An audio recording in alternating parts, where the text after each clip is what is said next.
നിയമസഭാ തെരഞ്ഞെടുപ്പിന് മാസങ്ങൾ മാത്രം ബാക്കി നിൽക്കെ ജനങ്ങളെ ചാക്കിലാക്കാൻ CPM നെട്ടോട്ടമോടുകയാണ്. തൃശൂരിലെ കലോത്സവ വേദിയിൽ മന്ത്രി വി ശിവൻകുട്ടിയും ഗോവിന്ദൻ മാഷുമൊക്കെ വട്ടം നിന്ന് ഭക്ഷണം വിളമ്പുന്ന കാഴ്ച വളരെ കൗതുകകരമായിരുന്നു.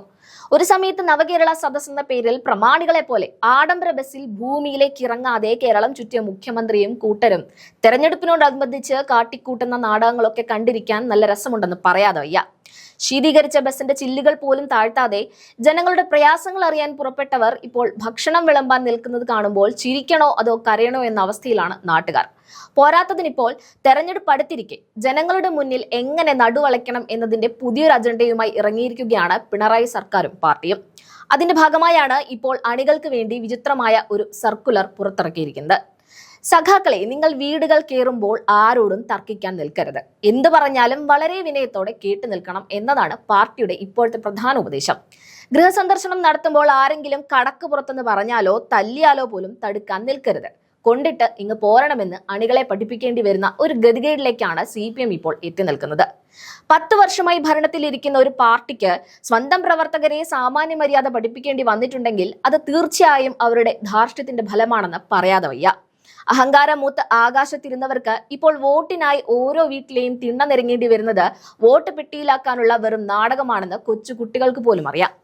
മുഖ്യമന്ത്രി പിണറായി വിജയൻ കാണിക്കുന്ന അതേ ധാർഷ്ട്യം കണ്ടുപഠിച്ച താഴെത്തട്ടിലെ സഖാക്കളെയാണ് ഇപ്പോൾ സാമാന്യ മര്യാദ പഠിപ്പിക്കാൻ പാർട്ടി പെടാപ്പാട് വിടുന്നത്.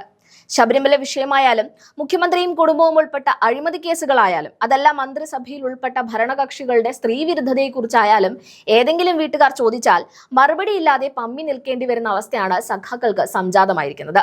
ഓരോ വീട്ടിലും കയറുമ്പോൾ പട്ടിയുണ്ടോ വീട്ടുകാരുണ്ടോ എന്ന് വിളിച്ചു ചോദിച്ചുകൊണ്ട് അണികൾ പമ്മി ഓരോ ഇടവഴിയിലൂടെയും പോകുന്ന കാഴ്ചയ്ക്കാവും കേരളം ഇനി വരുന്ന നാളുകളിൽ സാക്ഷ്യം വഹിക്കാൻ പോകുന്നത്.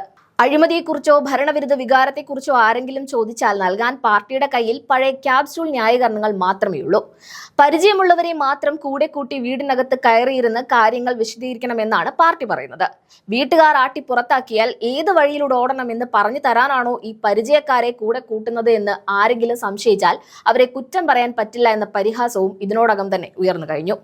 ജനങ്ങളുടെ ജീവിത പ്രയാസങ്ങൾ കേൾക്കാൻ കഴിഞ്ഞ 10 വർഷം തയ്യാറാകാത്തവർ ഇന്ന് കാണിക്കുന്ന ഈ വിനയ പ്രകടനം CPMന്റെ വലിയൊരു വീഴ്ചയുടെ ലക്ഷണമാണ്. അയ്യപ്പ ഭക്തരായ ജനങ്ങൾ ഓരോ വീട്ടിലും ഉള്ളപ്പോൾ വീട് കയറുന്ന വഴിക്ക് അടിവരുമെന്ന തിരിച്ചറിവ് സർക്കാരിനുണ്ട്. അതുകൊണ്ടാണ് തടുക്കാൻ പോലും നിൽക്കരുത് എന്ന് അണികളോട് നേതാക്കന്മാർ പറഞ്ഞയക്കുന്നത്. ഇത്രയും കാലം അടിച്ചമർത്തലുകളും ധാർഷ്ട്യവും ശീലമാക്കിയവർക്ക് ഇപ്പോൾ ജനങ്ങളുടെ മുന്നിൽ നടുവളയേണ്ടി വരുന്നത് അവരുടെ രാഷ്ട്രീയ പതനത്തിന്റെ തുടക്കമാണ്. വോട്ട് പെട്ടിയിലാക്കാനുള്ള ഇടതുപക്ഷത്തിന്റെ ഈ പുതിയ തന്ത്രം ജനങ്ങൾ പുച്ഛിച്ചു തള്ളുമെന്ന കാര്യത്തിൽ സംശയമില്ല. അന്തസ്സുള്ള ഒരു കമ്മ്യൂണിസ്റ്റുകാരനും കണ്ടവന്റെ ആട്ട് കേൾക്കാൻ ഇങ്ങനെ പമ്മി നടക്കില്ല. പിരിവിനു വേണ്ടി മാത്രം വന്നിരുന്ന സഖാക്കൾ ഇപ്പോൾ വിനയക്കുപ്പായമിട്ട് വരുമ്പോൾ വീട്ടുകാർ ഇറങ്ങി നിന്ന് കടക്കുപുറത്ത് എന്ന് പറയാതിരുന്നാൽ ഭാഗ്യം. ഈ ഗൃഹസന്ദർശന നാടകം വെറും ഫോട്ടോഷൂട്ടിനു വേണ്ടി മാത്രമുള്ളതാണെന്നും സാധാരണക്കാരായ ജനങ്ങൾ ഇതിനകം തിരിച്ചറിഞ്ഞു കഴിഞ്ഞു. അഴിമതിയും ആചാര ലംഘനവും മുഖമുദ്രയാക്കിയ സർക്കാരിന് ജനങ്ങളുടെ ചോദ്യങ്ങൾക്ക് മുന്നിൽ നിന്ന് വിറയ്ക്കാതെ മറുപടി നൽകാൻ കഴിയില്ല.